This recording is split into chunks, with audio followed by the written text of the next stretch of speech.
टूटी हुई झाड़ू का क्या करें और इसका कौन सा सरल उपाय आपको करोड़पति भी बना सकता है। टूटी हुई झाड़ू को फेंकने से पहले यह वीडियो जरूर देखें। क्या आप जानते हैं कि झाड़ू 3 तरह की होती है? ये बात बहुत कम लोग जानते हैं, मगर यह सच है कि घर में रखी हुई झाड़ू भी आपके भाग्य को प्रभावित कर सकती है। अगर झाड़ू सही तरीके से न रखी जाए तो ये माता लक्ष्मी को घर में आने से भी रोक सकती है। इस वीडियो में हम आपको बताएंगे कि कौन सी झाड़ू शुभ होती है और कौन सी अशुभ। प्लास्टिक की झाड़ू, सीकों वाली झाड़ू और फूल वाली झाड़ू, इनमें से कौन सी झाड़ू आपके घर के लिए ठीक है और कौन सी आपके घर में दरिद्रता ला सकती है, ये सब आपको यहीं पता चलेगा। कई लोगों के मन में यह सवाल भी होता है कि झाड़ू घर की बहू लगाए या काम वाली बाई। इसका जवाब भी हम आपको देंगे, क्योंकि झाड़ू सिर्फ सफाई का सामान नहीं है, बल्कि इसे शास्त्रों में माता लक्ष्मी का प्रतीक माना गया है। झाड़ू अगर सही तरीके से इस्तेमाल की जाए तो ये इंसान को मालामाल बना सकती है, लेकिन अगर झाड़ू से जुड़ी कुछ गलतियां कर दी जाए तो वही इंसान कंगाल भी हो सकता है। हमारे शास्त्रों में झाड़ू से जुड़े कई शगुन और अपशगुन बताए गए हैं। झाड़ू को लेकर कुछ काम बिल्कुल नहीं करने चाहिए, वरना जीवन में परेशानियां आने लगती हैं। झाड़ू को सही दिशा में और सही ढंग से रखना बहुत जरूरी है, वरना ये माता लक्ष्मी की बहन अलक्ष्मी को आकर्षित करती है, जो कि दरिद्रता और संकटों की प्रतीक मानी जाती है।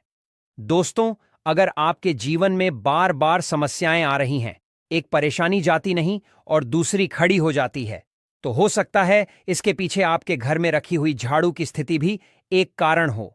अगर जीवन में सब कुछ सामान्य चल रहा है तो ठीक है, लेकिन अगर बार बार उथल पुथल हो रही है तो आपको एक बार झाड़ू से जुड़ी इन बातों पर ध्यान देना ही चाहिए। झाड़ू से जुड़ी ये सारी बातें आपके जीवन की दिशा बदल सकती हैं अगर आप उन्हें समझें और अपनाएं। तो चलिए जानते हैं कि झाड़ू का सही इस्तेमाल कैसे करें ताकि आपके जीवन में सुख, शांति और समृद्धि बनी रहे। जब आपके जीवन में एक परेशानी खत्म नहीं होती कि तभी दूसरी शुरू हो जाती है और घर में धन का लगातार नाश होता जा रहा होता है। आमदनी कम और खर्चे ज्यादा होते हैं, तो समझ लीजिए कि कहीं ना कहीं कुछ चीजें हमारे जीवन में ठीक नहीं चल रही। ऐसे हालात में हमें कुछ बातों का ध्यान रखना बहुत जरूरी हो जाता है। कई बार हम खुद ही अपने घर में नेगेटिव एनर्जी को बढ़ावा दे रहे होते हैं और हमें इसका पता भी नहीं चलता। इनमें से एक अहम चीज है झाड़ू जी। हाँ, झाड़ू जो दिखने में तो एक आम चीज लगती है, लेकिन इसका असर हमारे जीवन और घर की ऊर्जा पर बहुत गहरा होता है। झाड़ू अगर सही समय पर और सही तरीके से इस्तेमाल की जाए तो ये घर में पॉजिटिव एनर्जी ला सकती है, लेकिन अगर इसका गलत समय पर या लापरवाही से उपयोग किया जाए तो गरीबी और दरिद्रता को आने में देर नहीं लगती। आज के समय में ज्यादातर लोग मॉडर्न लाइफस्टाइल जी रहे हैं, नौकरियां हैं, समय की कमी है और इसी भागदौड़ में अक्सर लोग ध्यान नहीं दे पाते कि घर में क्या हो रहा है। लेकिन सच तो ये है कि जब से ये दुनिया बनी है तब से लेकर आज तक ऐसा कोई घर नहीं रहा जहां झाड़ू का इस्तेमाल ना हुआ हो। फर्क सिर्फ इतना है कि कुछ लोग इसे सही तरीके से इस्तेमाल करते हैं और कुछ गलत, और इसी से तय होता है कि घर में सुख आएगा या दुख। बहुत से लोग झाड़ू को सही जगह नहीं रखते, उसे कहीं भी टिका देते हैं, उल्टा सीधा समय देखकर झाड़ू लगा देते हैं, जिससे घर में नेगेटिविटी फैलती है। हम आपको यही सुझाव देंगे कि अगर सुबह झाड़ू लगाना आपके लिए मुश्किल है तो कम से कम शाम को झाड़ू जरूर लगाएं। घर में गंदगी जमा न होने दें, और अगर आपने कचरा इकट्ठा कर लिया है तो उसे शाम के बाद घर से बाहर न फेंकें, क्योंकि यह भी अशुभ माना जाता है। अब बात आती है झाड़ू खरीदने की। आपको यह भी जानना जरूरी है कि झाड़ू किस पक्ष में और किस दिन खरीदनी चाहिए। कुछ दिन ऐसे होते हैं जब झाड़ू खरीदना अशुभ माना गया है। इन बातों को ध्यान में रखकर अगर आप झाड़ू का इस्तेमाल करते हैं तो यकीन मानिए आपके घर की परेशानियां हैं धीरे धीरे कम होने लगेंगी और सुख समृद्धि के द्वार खुलने लगेंगे। कौन से दिन आपको झाड़ू को खराब होने के बाद अपने घर से बाहर फेंकना है और कौन से दिन आपको नई झाड़ू का प्रयोग करना है। सबसे पहले हम आपको बता, नई झाड़ू निकालने के लिए घर में सबसे शुभ दिन होता है शनिवार का दिन। आप झाड़ू जब भी खरीद कर लाएं तो उस झाड़ू का उपयोग सबसे पहले आपको शनिवार के दिन करना है। आपने उसको जब भी खरीदना हो उसमें कोई दिक्कत नहीं है, लेकिन आपको उसको खरीदना है तो आपके कुछ बातों को ध्यान रखना है। जब भी आप झाड़ू खरीदें, सोमवार, मंगल, बुध, बृहस्पति, शुक्र, शनिवार एक सप्ताह में 7 दिन होते हैं। सोमवार, बुधवार, गुरुवार और शुक्रवार यह सौम्य वार माने जाते हैं। इस दिन आपको भूलकर भी झाड़ू नहीं खरीदनी है। आपको रविवार, मंगलवार और शनिवार यह क्रूर वार होते हैं। इस दिन झाड़ू खरीदना हमारे लिए बहुत ही ज्यादा फायदेमंद होता है। दीपावली पर या फिर कोई भी त्योहार के दिन अगर आप झाड़ू खरीदेंगे, अपने घर में लेकर आएंगे, तो यह आपके लिए इतना शुभ और लकी होगा कि आपने सोचा ही नहीं होगा। झाड़ू हमेशा कड़े वारों में ही आपको खरीदनी है। सौम्य वारों पर झाड़ू खरीदने से हमारे घर में धन की हानि होना शुरू हो जाती है। और नई झाड़ू आप जिस भी दिन खरीदे, अगर पॉसिबल है तो शनिवार के दिन नई झाड़ू का अपने घर में इस्तेमाल करने की कोशिश करें। यह आपके लिए धन संपदा के आगमन का स्रोत बनेगी। अब आपको बताएंगे कि कौन से कोने में हमें झाड़ू को रखना चाहिए। कौन से ऐसे कोने हैं जहां पर झाड़ों को भूलकर भी नहीं रखना है। हम जिसको पूजा रूम बनाते हैं, ईशान कोण, हमारा जो नॉर्थ ईस्ट कोण होता है, जिसको हम ईशान कोण कहते हैं, उसमें कभी भी आपको झाड़ू नहीं रखनी है। वहां पर पूजा का स्थल होता है और स्पेशली पूजा रूम में आपको बिल्कुल भी झाड़ू को नहीं रखना चाहिए। वरना अगर आप झाड़ू रखते हैं तो आपका जो देवस्थान होता है, वहां देव आगमन में बहुत सारी मुश्किलें आना शुरू हो जाती हैं और आपके घर में दुर्भाग्य चलकर आता है और आपके घर में नेगेटिविटी प्रवेश करने लग जाती है। इसे बिल्कुल गांठ मारकर बांध ले कि आपको भूलकर भी ईशान कोण में झाड़ू को नहीं रखता है। अब आप लोग सब सोच रहे होंगे कि ईशान कोण में झाड़ू को ना रखें तो फिर कहां पर हम झाड़ू को रख सकते हैं। तो झाड़ू रखने का सबसे अच्छा स्थान है घर का दक्षिण पश्चिम कोण, यानी कि साउथ वेस्ट कॉर्नर, जिसको हम नेतृत्व कोण भी कहते हैं। दोस्तों, नेतृत्व कोण में अगर आप झाड़ू रखेंगे तो इससे माना जाता है कि माता लक्ष्मी का आपके घर में वास होना शुरू हो जाता है। माता लक्ष्मी आपके घर में आने लग जाती। ऐसा माना जाता है कि नेतृत्व कोण घर के मालिक का स्थान माना जाता है। इसीलिए नेतृत्व कोण में अगर आप झाड़ू रखेंगे तो आपके घर का जो मालिक होता है वह दिन दुनी रात चौगुनी तरक्की करता है। अब बात करते हैं कि घर में आखिर झाड़ू कौन से समय पर लगाना चाहिए। घर में झाड़ू लगाने, पोछा लगाने का आखिर में क्या उचित समय है। हमारे वेद पुराणों में 4 समय बताए जाते हैं। जो व्यक्ति रात के समय में झाड़ू लगाता है उसके घर में दरिद्रता अपने पैर पसार लेती है। आजकल की मॉडर्न युग में अगर पॉसिबल नहीं है, आपके साथ मजबूरी है, तो आपको बहुत सोच विचार करने की जरूरत है। घर को साफ रखना ताकि माता लक्ष्मी हमारे घर में अपने आप वास करने लग जाएं। माता लक्ष्मी उस घर में अपना निवास स्थान बना पाए। लक्ष्मी मां निवास स्थान बनाने के लिए उन्हें साफ स्वच्छ जगह चाहिए होती है। इसीलिए घर में माता लक्ष्मी के रहने के लिए साफ सुथरा स्थान चाहिए होता है। अगर आप झाड़ू को रात में लगाएंगे, आपकी बहुत बड़ी मजबूरी है जिसके कारण आपको रात में झाड़ू लगाना पड़ रहा है, तो आपको क्या करना है? कचरा बाहर नहीं फेंकना है। झाड़ू लगाते समय कभी भी पांव से झाड़ू को भूलकर भी स्पर्श नहीं करना है। अगर गलती से पांव से झाड़ू स्पर्श भी हो जाए तो उसे छूकर क्षमा मांग लेना चाहिए। ऐसा माना जाता है कि झाड़ू को पैर लगाने से माता लक्ष्मी हमारे घर में चलकर नहीं आती है, बल्कि उनके स्थान पर अलक्ष्मी हमारे घर में स्थान बना लेती हैं। यह सुनने में बहुत अजीब लगता है, लेकिन अगर हम वैज्ञानिक दृष्टि से देखें तो जब हमारा पैर झाड़ू से लगता है तो झाड़ू से कीटाणु हमारे शरीर में लग सकते हैं। आपने अक्सर सुना होगा घर पर हमारे माता पिता को डांटते हुए कि झाड़ू को पांव मत लगाओ, तो वह इसीलिए कहते हैं क्योंकि झाड़ू को धर्म से जोड़कर देखा जाता है। असल बात क्या है?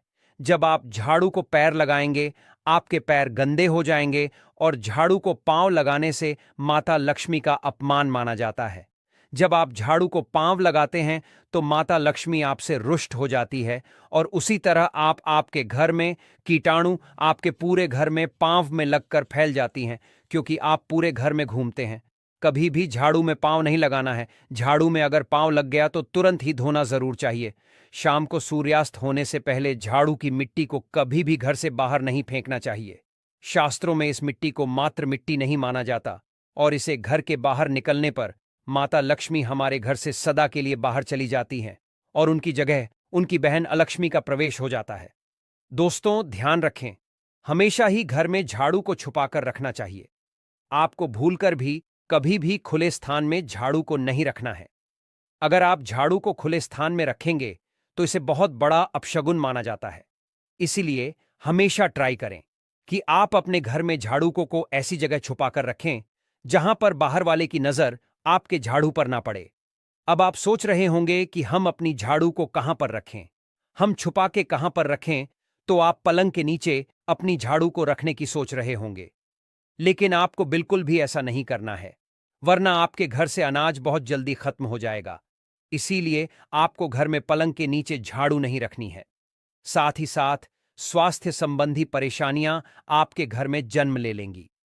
अगर कोई बच्चा अचानक घर में झाड़ू लगाने लग जाए तो समझिए कि आपके घर में मेहमान आने वाले हैं। यह सब हमारे झाड़ू से जुड़े हुए शगुन और अपशगुन हैं। सूर्य से पहले घर में नियमित रूप से पोछा लगाने से आपके घर में माता लक्ष्मी का निवास होने लग जाता है। लेकिन पुराने समय की एक मान्यता ऐसी भी है कि गुरुवार के दिन घर में पहुंच न लगाए। ऐसा करने से माता लक्ष्मी हमसे रुष्ट होकर चली जाती है। शेष सभी दिनों में आप पोछा लगा सकते हैं, आज के जमाने में पॉसिबल नहीं है। ध्यान रखना कि आज कौन सा दिन है और कल कौन सा दिन होगा। तो अगर आप बहुत ज्यादा मानते हैं तो आप इस चीज में थोड़ा ध्यान दे सकते हैं। पोछा लगाने वाले पानी में कोशिश करें कि रोज 1 चम्मच या आधा चम्मच अपने पोंछ में नमक डालें। नमक तो बहुत सस्ता आता है, आप बाजार से समुद्री वाला खड़ा नमक लेकर आएं और अपने डब्बे में भर कर रख लें, और उसमें आप 1-2 चम्मच अपने पोछा लगाने वाले पानी में डालें। आप पूरे घर में पोछा लगाएंगे तो आपके घर में सदैव सुख समृद्धि बनी रहेगी। आपको शनिवार रविवार जब भी आपको दिन याद ना आए, उस दिन बिना विचार करें पोछे के पानी में खुशी खुशी नमक डालकर पोछा लगा सकते हैं। इससे आपको कोई दोष नहीं लगेगा। आप देखेंगे कि आपके घर से जितनी भी नेगेटिव एनर्जी थी वह समाप्त हो गई है और आपके घर में पॉजिटिव एनर्जी का वास होने लगा है और आपके घर में सदैव शांत माहौल बना रहेगा। ध्यान रखें, अगर आप गांव में रहते हैं तो अक्सर ऐसा होता है कि अगर नहीं है तो हमारे बंगले का गेट कभी खुला रह जाए तो गाय भैंस जानवर हमारे घर में घुस आते हैं। तो ऐसे में कभी भी गाय या कोई भी जानवर को डोर झाड़ू से आपको भूलकर भी नहीं मारना है। अगर आपके घर में से कोई भी व्यक्ति शुभ कार्य के लिए निकल रहा है तो उसके बाद तुरंत आपको अपने घर में भूलकर भी झाड़ू नहीं लगानी चाहिए। कम से कम उस व्यक्ति के जाने के बाद 8 घंटा आपको रुकना चाहिए। जब कोई व्यक्ति आपके घर से निकल जाए उसके तुरंत बाद झाड़ू लगाना शास्त्रों में अच्छा नहीं माना गया है। ऐसा कहा जाता है कि ऐसा करना मृत्यु का संकेत माना जाता है, इसलिए इससे बचना चाहिए। झाड़ू को कभी भी खड़ी करके नहीं रखना चाहिए। बहुत सारे लोग आदतन झाड़ू को दीवार के सहारे खड़ा करके रख देते हैं, लेकिन यह एक बड़ा अपशगुन होता है और घर में नकारात्मकता को आमंत्रण देता है। अगर आप नए घर में प्रवेश कर रहे हैं और चाहते हैं कि वह घर आपके लिए सौभाग्य लेकर आए, तो जब आप गृह प्रवेश करें तो अपने साथ झाड़ू जरूर लेकर जाएं। शास्त्रों के अनुसार झाड़ू में माता लक्ष्मी का वास होता है। जब आप झाड़ू को घर के अंदर लेकर जाते हैं तो इसका मतलब होता है कि माता लक्ष्मी भी आपके नए घर में प्रवेश कर रही हैं। इससे आपके घर में सुख समृद्धि और बरकत बनी रहती है। झाड़ू लगाने का समय भी बेहद अहम होता है। खासकर सूर्यास्त के समय या सूर्यास्त के तुरंत बाद झाड़ू नहीं लगानी चाहिए। उस समय बहुत सारे टोने टोटके किए जाते हैं और ऐसी मान्यता है कि उस वक्त झाड़ू लगाने से घर से लक्ष्मी चली जाती है। अगर आप चाहते हैं कि आपके घर पर बुरी नजर न लगे और नकारात्मक शक्तियों का प्रवेश न हो, तो आप एक छोटा सा उपाय कर सकते हैं। रात के समय जब सब सोने की तैयारी में हों, तब अपने घर के मुख्य दरवाजे के सामने एक झाड़ू रख दें। ऐसा करने से जो भी नेगेटिव एनर्जी घर के आसपास होती है वह उस झाड़ू में समा जाती है और घर से दूर हो जाती है। लेकिन याद रखें, सुबह होते ही उस झाड़ू को वहां से हटा दें और उसे कहीं छुपा कर रख दें ताकि किसी की नजर न पड़े। इसके साथ ही अगर आप माता लक्ष्मी की कृपा पाना चाहते हैं तो एक बहुत ही खास उपाय और है। किसी भी बड़े त्योहार वाले दिन या फिर जब कोई विशेष ज्योतिषीय घटना हो, जैसे ग्रहण, पूर्णिमा, अमावस्या। दोस्तों, सनातन हिंदू धर्म में तुलसी के पौधे का महत्व सबसे अधिक है। इसकी सबसे पहले पूजा भगवान विष्णु जी ने की थी। श्री हरि कहते हैं, जिस प्रकार देवी लक्ष्मी से वैकुंठ को ऐश्वर्य प्राप्त है, उसी प्रकार वैकुंठ में तुलसी के कारण ही पवित्रता प्राप्त है। पृथ्वी लोक पर जिस स्थान पर भी तुलसी का पौधा होगा, उस स्थान पर कभी बुराई का वास नहीं होगा। ऐसा स्थान सबसे अधिक पवित्र होगा। इसी कारण से हमें हमारे घर में तुलसी का पौधा अवश्य ही लगाना चाहिए। तुलसी के पास दीपक जलाने से क्या होता है, आइए जानते हैं। इस प्राचीन महान कथा के माध्यम से जो भगवान श्री कृष्ण ने देवी सत्यभामा को सुनाई है। दोस्तों, एक समय की बात है, देवी सत्यभामा भगवान श्री कृष्ण के पास आकर उनसे पूछने लगी, हे स्वामी, आपने मुझे तुलसी के पौधे को जल देने का महात्म सुना दिया है, लेकिन तुलसी के पास दीपक जलाने का क्या महात्म है? रोज शाम को तुलसी के पास दीपक क्यों जलाया जाता है? इससे मनुष्य को कौन सा फल प्राप्त होता है? तुलसी के पास दीपक जलाने की विधि क्या है तथा दीपक लगाते समय कौन से मंत्र का उच्चारण करना चाहिए? कृपया आप मुझे विस्तार से बताइए।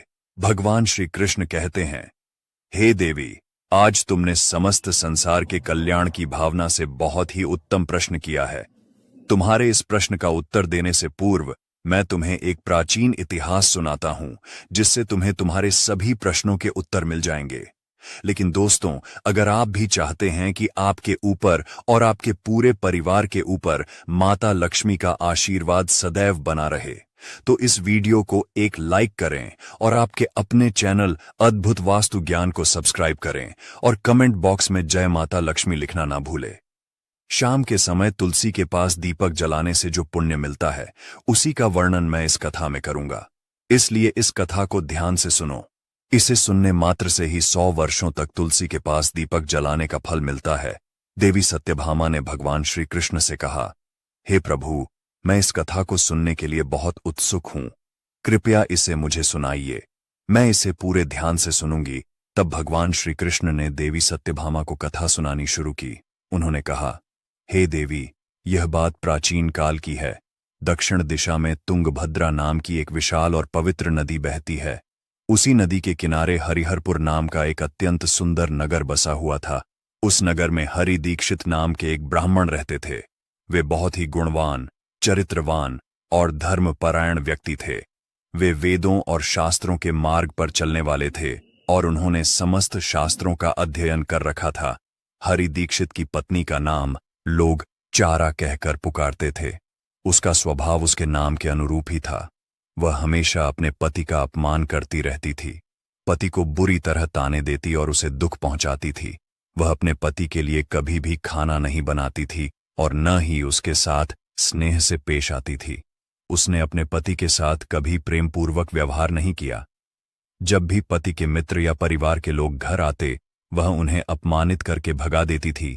वह स्त्री स्वयं गलत संगति में रहती थी और हमेशा काम वासना में डूबी रहती थी।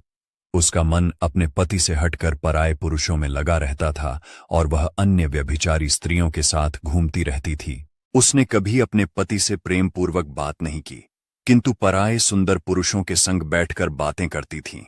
पराये पुरुषों को मोहित करने के लिए सज धज कर गांव में घूमने जाया करती थी। कभी वह वन में किसी वृक्ष के नीचे खड़ी रहकर सुंदर पुरुषों की राह देखती और किसी दुष्ट पुरुष को मोहित करके उसके संग भोग विलास किया करती थी। एक दिन हरि दीक्षित ने अपनी पत्नी से कहा, हे भद्रे, तुम्हारा यह आचरण उचित नहीं है। इस प्रकार से पाप करने पर तुम्हारा अहित ही होगा। इसीलिए तुम अभी से यह सब बुरे काम करना छोड़ दो। तुम्हारे इस प्रकार के व्यवहार से मुझे बड़ा दुख हो रहा है। तब उस दुराचार स्त्री ने कहा, ना जाने किस पाप के कारण मेरा तुझ जैसे भिखमंगा के साथ विवाह हुआ है। लगता है पिछले जन्म में मैंने पाप ही किए होंगे। इसी कारण से मुझे ऐसा गरीब पति मिला है। तू मेरी कोई भी इच्छा को पूर्ण नहीं कर सकता। मुझे विवशता के कारण तेरी इस झोपड़ी में रहना पड़ता है, भिक्षा में लाया हुआ भोजन खाना पड़ता है और अधिक मैं इस कष्ट को सहन नहीं करने वाली। किसी दिन मैं तुझे छोड़कर अवश्य चली जाऊंगी। तेरे साथ रहूंगी तो इस जन्म में भी मेरे द्वारा पाप ही होंगे। इसलिए अब मैं किसी अन्य धनवान पुरुष से विवाह करूंगी। हरि दीक्षित ने अपनी पत्नी से कहा, हे प्रिय, तुम इस प्रकार के अपशब्द ना कहो। इस प्रकार से अपने पति को त्यागने का विचार मन से छोड़ दो। जो स्त्री अपने पति को त्याग कर पराये पुरुष के पास जाती है, उसका अहित ही होता है। उसे नरक में जाना पड़ता है। उस दुराचारी पत्नी ने कहा, नरक में तुम्हें जाना पड़ेगा, क्योंकि तुम कोई काम धंधा तो करते नहीं, भीख मांगकर खाते हो और मुझे भी झूठ खिलाते हो। पत्नी को दुखी और असंतुष्ट रखने वाला पति भी नरक में ही जाता है, और तुम्हारा घर कोई नरक की सजा से कम नहीं है। तुम्हारे साथ इस घर में रहने से अच्छा है मैं नरक में जाकर रहूं। इस प्रकार उस हरि दीक्षित की पत्नी ने अनेक प्रकार के कटु वचनों से अपने पति का अनादर किया और उसे अपमानित किया। श्री कृष्ण कहते हैं, हे देवी, जो स्त्री अपने पति का अनादर करती है, जो अपने पति का अपमान करती है, उसके घर में दुर्भाग्य ही आता है। पति को छोड़कर पराये पुरुष के पास जाने वाली स्त्री को नरक में दंड अवश्य ही भोगना पड़ता है। अब आगे सुनो, उस दुराचार स्त्री के साथ क्या होता है। एक दिन वह दुराचार स्त्री वन में जाकर एक वृक्ष के नीचे खड़ी हो गई। उसका चित्त काम से भरा हुआ था। वह किसी सुंदर कामी पुरुष की राह देख रही थी, किंतु बहुत समय बीतने के बाद भी उस स्थान पर कोई पुरुष नहीं आया। इसीलिए वह अत्यंत दुखी हो गई और प्रियतम की खोज में इधर उधर देखने लगी। उस दिन उसका सारा परिश्रम व्यर्थ हो गया। वह वहां खड़ी होकर वह नाना प्रकार की बातें कहकर विलाप करने लगी। हाय हाय, आज तो इस मार्ग से कोई भी सुंदर पुरुष नहीं आया। अब मैं कैसे अपनी काम शांति करूं? आज की रात कैसे बीतेगी? कौन मेरे सुंदर शरीर का उपभोग करेगा? मेरी जवानी और सुंदरता तो अकारण ही नष्ट हो रही है। कोई भी सुंदर शरीर को पाने की कामना नहीं करता। अब मैं कहां जाऊं? कौन मुझे अपनाए? कौन मेरे साथ भोग विलास करेगा? मेरा पति तो मूर्ख है, लेकिन अब ऐसा लग रहा है कि यह दुनिया मूर्खों से भरी हुई है। कोई भी मेरी जैसी सुंदर स्त्री को पाने की इच्छा नहीं करता। मैं तो इतनी खूबसूरत हूं कि देवता भी मुझे पाने की इच्छा करेंगे, लेकिन यह संसार तो पापी और तुच्छ पुरुषों से भरा पड़ा है, जो मेरी जैसी अप्सरा के समान सुंदर स्त्री को नजरअंदाज कर रहा है। हे भगवान, अगर कोई सुंदर, बलवान और पराक्रमी पुरुष हो तो उसे मेरे पास भेज दो। चाहे वह मेरा भक्षण ही क्यों न कर ले, मैं खुशी खुशी उसे गले लगा लूंगी। भगवान श्री कृष्ण बोले, हे देवी। इस तरह वह स्त्री जंगल में जोर जोर से विलाप करने लगी। उसी जंगल में एक भयानक बाघ रहता था। उस स्त्री की चीखें सुनकर वह जाग गया और उछलकर उसकी ओर बढ़ने लगा ताकि उसे खा सके। उस बाघ का नाम था ध्वंस। उसका रूप बेहद डरावना था। उसका शरीर काले और नारंगी धारियों से ढका हुआ था, जो जंगल की छाया में मिलकर उसे छिपा देते थे। आंखें अंगारे की तरह लाल थीं, जो अंधेरे में भी चमकती थीं। उसके बड़े और नुकीले दांत जबड़े से बाहर निकले हुए थे, जो किसी भी प्राणी को चीरने के लिए पर्याप्त थे। ध्वंस की गहरी गर्जना पूरे जंगल में गूंजती थी, जिससे वहां के जीव जंतु कांप उठते थे। उसकी लंबी मजबूत पूंछ उसकी ताकत का प्रतीक थी। वह अपनी बलशाली टांगों से जंगल में बिजली की गति से दौड़ सकता था। उसका पूरा शरीर शक्तिशाली मांसपेशियों से भरा हुआ था, जिससे वह एक ही झपट्टे में अपने शिकार को धराशायी कर सकता था।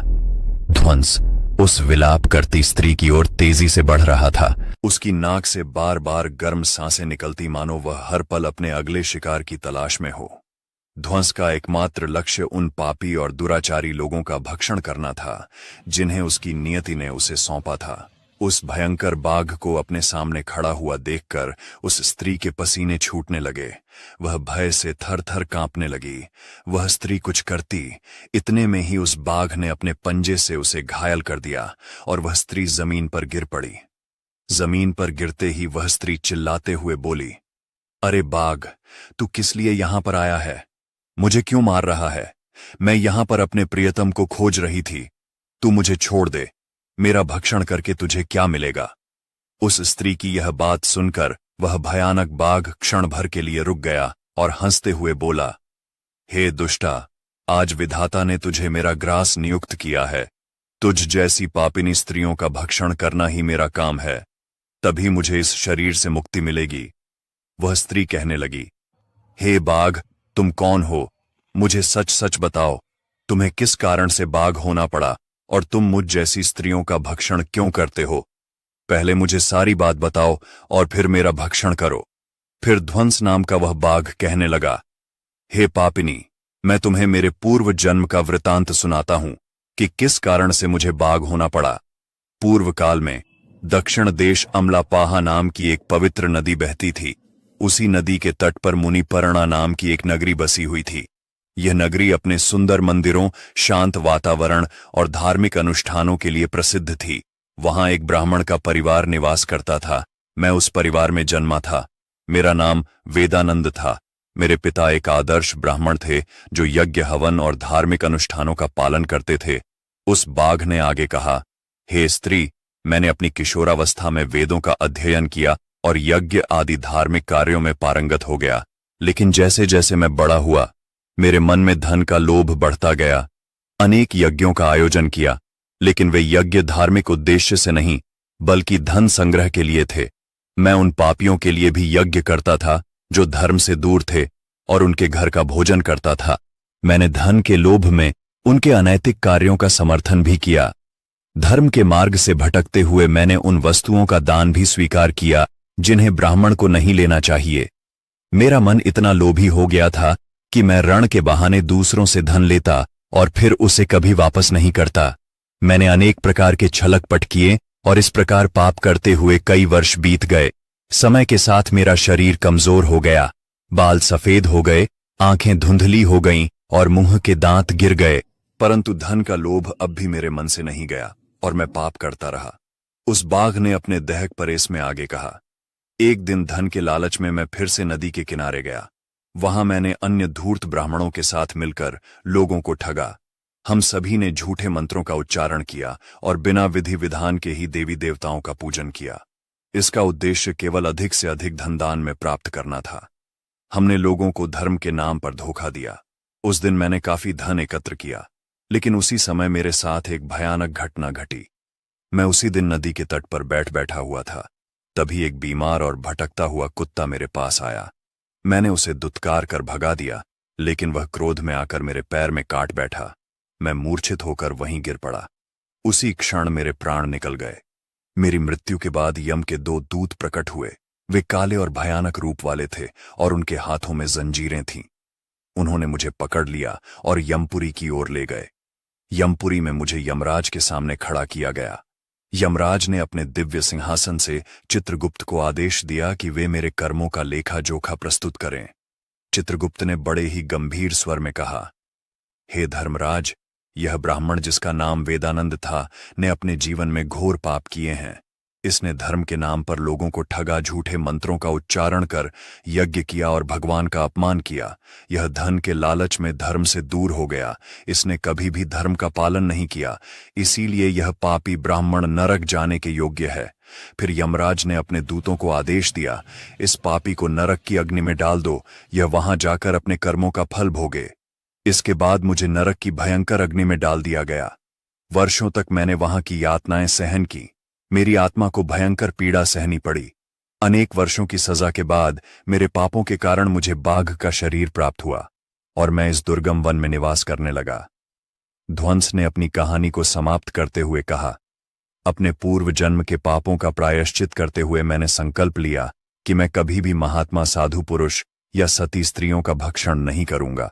मैं केवल उन पापियों, दुराचार और कुलटा स्त्रियों का ही भक्षण करता हूं जिन्होंने अपने जीवन में अधर्म के मार्ग पर चलकर दूसरों को दुख दिया है। मुझे विश्वास है कि ऐसा करने से मुझे मेरे पापों से मुक्ति मिलेगी और मैं इस शरीर से जल्द ही मुक्त हो जाऊंगा। श्री कृष्ण कहते हैं, हे देवी। इस प्रकार से उस बाघ ने अपने पूर्व जन्म का वृतांत सुना दिया और उस स्त्री से कहने लगा, हे पापिनी, तेरे आचरण से तू कुलटा दिखाई पड़ती है। अपने पति को छोड़कर तू इस वन में अन्य पुरुषों के साथ भोग विलास करने के लिए आई है, इसलिए आज तू मेरा ग्रास अवश्य बनेगी। इतना कहकर उस बाघ ने अपने तीक्ष्ण नाखूनों से उस पापी स्त्री को मारकर उसे खा लिया और फिर वह बाघ उस स्थान से चला गया। उस स्त्री की मृत्यु के बाद उस स्थान पर यम के 2 दूत प्रकट हुए और उस पापिनी स्त्री को उठाकर संयमपुरी में ले गए। वहां पर उसे यमराज के सामने खड़ा किया गया। यमपुरी में मुझे यमराज के सामने खड़ा किया गया। यमराज ने अपने दिव्य सिंहासन से चित्रगुप्त को आदेश दिया कि वे मेरे कर्मों का लेखा जोखा प्रस्तुत करें। चित्रगुप्त ने बड़े ही गंभीर स्वर में कहा, हे धर्मराज, यह ब्राह्मण जिसका नाम वेदानंद था ने अपने जीवन में घोर पाप किए हैं। इसने धर्म के नाम पर लोगों को ठगा, झूठे मंत्रों का उच्चारण कर यज्ञ किया और भगवान का अपमान किया। यह धन के लालच में धर्म से दूर हो गया। इसने कभी भी धर्म का पालन नहीं किया, इसीलिए यह पापी ब्राह्मण नरक जाने के योग्य है। फिर यमराज ने अपने दूतों को आदेश दिया, इस पापी को नरक की अग्नि में डाल दो।